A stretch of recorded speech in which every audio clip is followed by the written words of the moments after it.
Israel ইরানের পাল্টাপাল্টি হামলার পর জ্বালানি তেলের বাজার অস্থির হওয়ার শঙ্কা দেখা দিয়েছে। পাশাপাশি বিশ্বের মোট জ্বালানি তেলের অন্তত 20% বাণিজ্য হওয়া হরমুজ প্রণালী নিয়েও উদ্বেগ দেখা দিচ্ছে। বিশ্লেষকদের মতে প্রতিশোধ হিসেবে তেহরান জ্বালানি সরবরাহের এই পথ বন্ধ করে দিলে অপরিশোধিত তেলের দাম ছাড়াতে পারে ব্যারেল প্রতি 15 থেকে $110। বিশ্বের জ্বালানি তেল সরবরাহের বড় অংশই নির্ভরশীল মধ্যপ্রাচ্যের ওপর। ফলে মধ্যপ্রাচ্যে ইসরায়েল ইরান যুদ্ধ দীর্ঘস্থায়ী হলে লাফিয়ে বাড়তে পারে জ্বালানি তেলের দাম। ইসরায়েল ও যুক্তরাষ্ট্রের হামলায় ইরানের তেল উৎপাদন কেন্দ্র বা শোধনাগারগুলো ক্ষতিগ্রস্ত হলে প্রতিদিন বন্ধ হয়ে যেতে পারে প্রায় 35 লাখ ব্যারেল তেলের উৎপাদন। কোয়ালিটি সম্পন্ন আন্তর্জাতিক মানের still bar CSRM, committed for better still. বিশ্লেষকদের মতে যুদ্ধ দীর্ঘস্থায়ী হলে জ্বালানি তেলের দাম প্রতি ব্যারেল ছাড়িয়ে যেতে পারে $100 বেশি।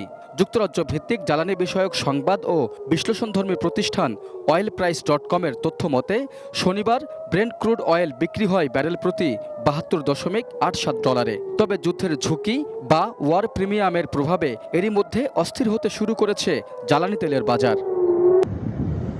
এমন পরিস্থিতিতে বাজার স্বাভাবিক রাখতে অতিরিক্ত উৎপাদন সক্ষমতা ব্যবহার করতে পারে সৌদি আরব ও সংযুক্ত আরব আমিরাতের মতো বড় উৎপাদক দেশগুলো।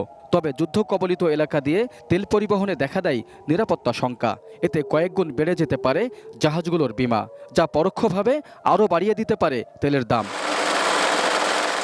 ইতিহাস বলছে মধ্যপ্রাচ্যে বড় সংঘাত মানেই অস্থির তেলের বাজার, আর জ্বালানি তেলের দাম বৃদ্ধি সরাসরি প্রভাব ফেলে পরিবহন, বিদ্যুৎ ও খাদ্য উৎপাদনের মতো গুরুত্বপূর্ণ খাতে। ফলে দেখা দেয় মুদ্রাস্ফীতি। উন্নয়নশীল দেশগুলোর ওপর পড়ে বাড়তি চাপ। এতে একদিকে যেমন নড়বড়ে হয়ে পড়তে পারে উন্নয়নশীল দেশগুলোর অর্থনীতি, অন্যদিকে হুমকির মুখে ঠেলে দিতে পারে সাধারণ মানুষের জীবনযাত্রা। Raihan Munshi, desk report, ATN news.